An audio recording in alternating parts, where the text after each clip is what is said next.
Bonsoir, bienvenue. J'espère que vous avez passé une agréable journée sous le regard de notre Dieu. Nous voici maintenant engagés dans le chapitre 4 de notre livre « La vérité sur les anges » de Ellen G. White. Ce chapitre, dont le titre est « L'origine du mal », nous introduit dans un temps de mystère où le mal fit son apparition dans le cœur de l'ange le plus élevé, le plus honoré de Dieu et du corps angélique, à savoir Lucifer qui fut déchu et devint Satan. Commençons. L'origine du mal, un mystère. Les anges avaient été créés pleins de bonté et d'amour. Ils s'aimaient impartialement les uns les autres et leur Dieu suprêmement. Et ils étaient poussés par cet amour à faire sa volonté. La loi de Dieu n'était pas pour eux un joug pénible, mais ils se plaisaient à accomplir ses commandements, à écouter la voix de sa parole. Mais dans cet état de paix et de pureté, le péché est apparu chez celui qui avait été parfait dans toutes ses voies. Le prophète écrit à son sujet: « Ton cœur s'est élevé à cause de ta beauté. Tu as corrompu ta sagesse à cause de ton éclat. » Le péché est une chose mystérieuse, inexplicable. Il n'y avait aucune raison à son existence. Chercher à l'expliquer, c'est chercher à lui donner une raison, et ce serait le justifier.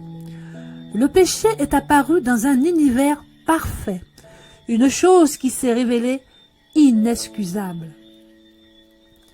Dieu avait une connaissance des événements de l'avenir, même avant la création du monde.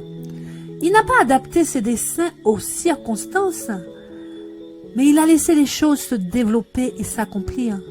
Il n'a pas œuvré pour provoquer un certain état des choses, mais il savait qu'un tel état existerait.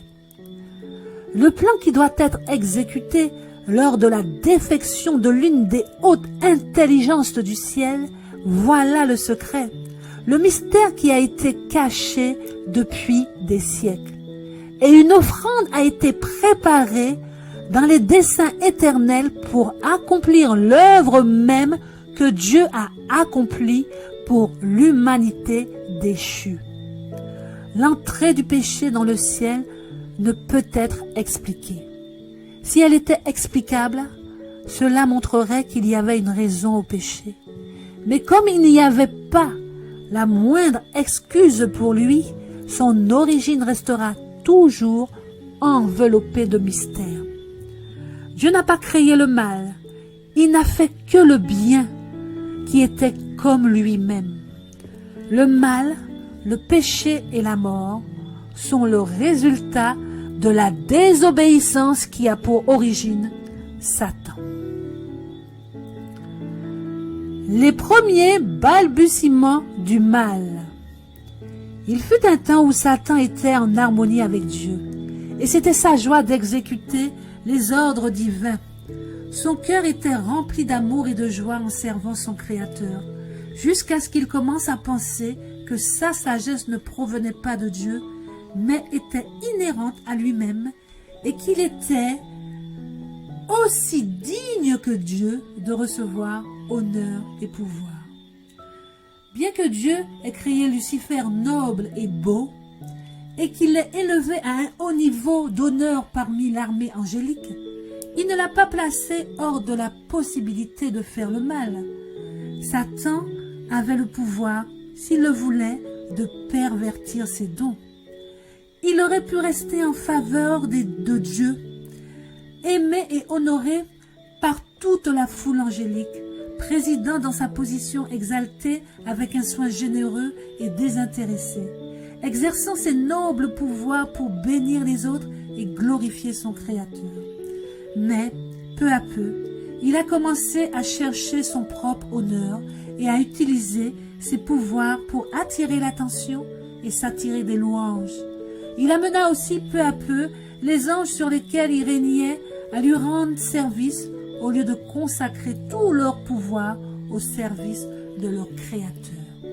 Peu à peu, Lucifer en est venu à céder au désir d'exaltation personnelle. Bien que toute sa gloire vienne de Dieu, cet ange puissant en vint à la considérer comme lui appartenant. Dieu expose la véritable position du Christ.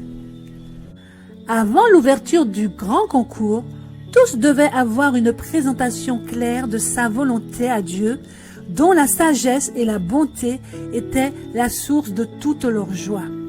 Le roi de l'univers a convoqué l'armée céleste devant lui, afin qu'en sa présence, il puisse exposer la véritable position de son Fils et montrer la relation qu'il entretient avec tous les êtres créés. Devant l'assemblée des habitants du ciel, le roi déclara que nul autre que le Christ, l'unique Fils de Dieu, ne pouvait entrer pleinement dans ses desseins, et que c'était à lui qu'il incombait d'exécuter les puissants conseils de sa volonté. Le grand Créateur a rassemblé l'armée céleste, afin de pouvoir, en présence de tous les anges, conférer un honneur particulier à son Fils. Le Fils était assis sur le trône avec le Père, et la foule céleste des 16 anges était rassemblée autour d'eux. Le Père fit alors savoir qu'il avait ordonné que le Christ, son Fils, soit égal à lui-même, de sorte que partout où il y avait la présence de son Fils, c'était comme sa propre présence. La parole du Fils devait être obéie aussi facilement que la parole du Père. Il avait investi son Fils de l'autorité de commander à l'armée céleste. Son Fils devait tout particulièrement travailler en union avec lui-même dans la création anticipée de la terre. Satan était envieux et jaloux de Jésus-Christ. Pourtant, lorsque les anges se sont inclinés devant Jésus pour reconnaître sa suprématie, sa haute autorité et son règne légitime, Satan s'est incliné avec eux. Mais son cœur était rempli d'envie et de haine. Le Christ avait été introduit dans le conseil spécial de Dieu en ce qui concerne ses plans, tandis que Satan ne les connaissait pas. Il ne comprenait pas et il ne lui était pas permis de connaître les desseins de Dieu. Mais le Christ était reconnu comme le souverain du ciel, son pouvoir et son autorité étant les mêmes que ceux de Dieu lui-même. Satan pensait qu'il était lui-même un favori dans le ciel parmi les anges. Il avait été hautement exalté, mais il aspirait à la hauteur de Dieu lui-même. Il se glorifiait de son élévation. Il savait qu'il était honoré par les anges. Il avait une mission spéciale à exécuter. Il avait été près du grand Créateur et les rayons incessants de la lumière glorieuse qui enveloppait le Dieu éternel l'avaient particulièrement éclairé. Satan pensait que les anges avaient obéi à ses ordres avec une agréable alacrité. Ses vêtements n'étaient-ils pas légers et beaux? Pourquoi le Christ devait-il être honoré avant lui-même? Les anges reconnurent avec joie la suprématie du Christ et, se prosternant devant lui, ils lui déversèrent leur amour et leur adoration. Lucifer s'inclina avec eux, mais dans son cœur régnait un conflit étrange et féroce. La vérité, la justice et la loyauté luttaient contre l'envie et la jalousie. L'influence des saints anges semblait pour un peu de temps l'emporter sur eux, mais de nouveau, il était rempli de l'orgueil de sa propre gloire. Son désir de suprématie revint et l'envie du Christ fut nouveau assouvi. Lucifer commence sa campagne contre le Christ. Satan commença son œuvre de rébellion avec les anges de son commandement, cherchant à diffuser parmi eux l'esprit du mécontentement. Et il travailla de manière si trompeuse que de nombreux anges furent gagnés à son allégeance avant que ses desseins ne soit pleinement connu. Satan avait été ambitieux pour les honneurs les plus élevés que Dieu avait accordés à son Fils. Il devint envieux du Christ et déclara aux anges qui l'honoraient en tant que chérubin de couverture qu'il n'avait pas reçu l'honneur que sa position exigeait. Par des insinuations sournoises, par lesquelles il a fait croire que le Christ avait pris la place qui lui appartenait, Lucifer a semé les graines du doute dans l'esprit de beaucoup d'anges. Son œuvre de tromperie a été accomplie dans un si grand secret que les anges occupant les positions moins élevées ont supposé qu'il était le dirigeant du ciel. Les anges loyaux et fidèles ont cherché à réconcilier cet ange puissant et rebelle avec la volonté de son Créateur. Ils ont justifié l'acte de Dieu en conférant l'honneur à Jésus-Christ et par un raisonnement énergique ont cherché à convaincre Satan que son honneur n'était pas moindre maintenant qu'avant que le Père ne proclame l'honneur qu'il avait conféré à son Fils. Ils ont clairement établi que Jésus était le Fils de Dieu, qu'il existait avec lui avant la création des anges, qu'il s'était tenu à la droite de Dieu, que son autorité douce et aimante n'avait pas été mise en doute jusqu'ici, et qu'il n'avait donné d'autres ordres que ceux que l'armée céleste avait le plaisir d'exécuter. Ils ont insisté sur le fait que Christ reçoive un honneur particulier de la part du Père en présence des anges n'enlève rien à l'honneur que Satan a reçu jusqu'à présent. Lucifer gagna la sympathie de certains de ses associés en suggérant des pensées critiques à l'égard du gouvernement de Dieu. Cette mauvaise semence fut répandue de manière la plus séduisante qui soit.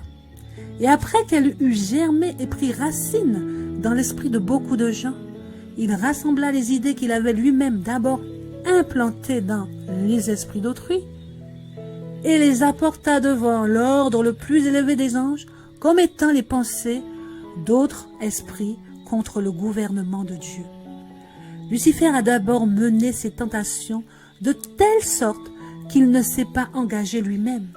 Il accusait les anges qui ne parvenaient pas à rallier entièrement à sa cause d'être indifférents aux intérêts des êtres célestes.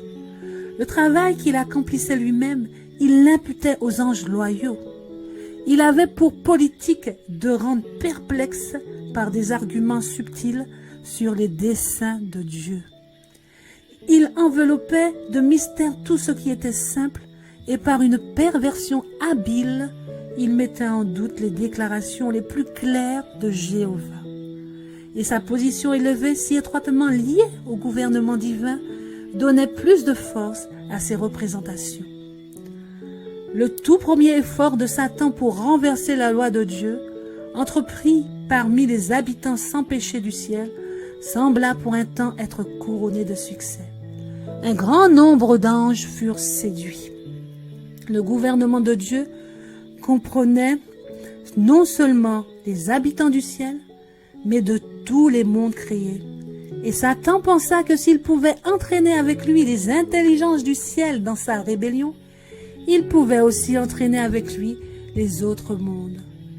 Ici, pour un temps, Satan eut l'avantage et y exulta dans sa supériorité arrogante à cet égard, sur les anges du ciel et même sur Dieu lui-même.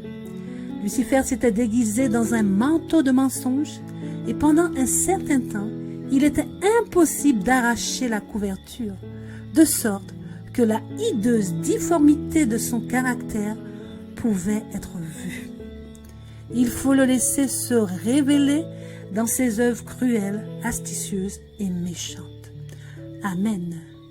Nous allons arrêter ici le chapitre 4 et nous reprendrons la suite avec les titres suivants. Nous verrons Lucifer a le temps de développer ses principes.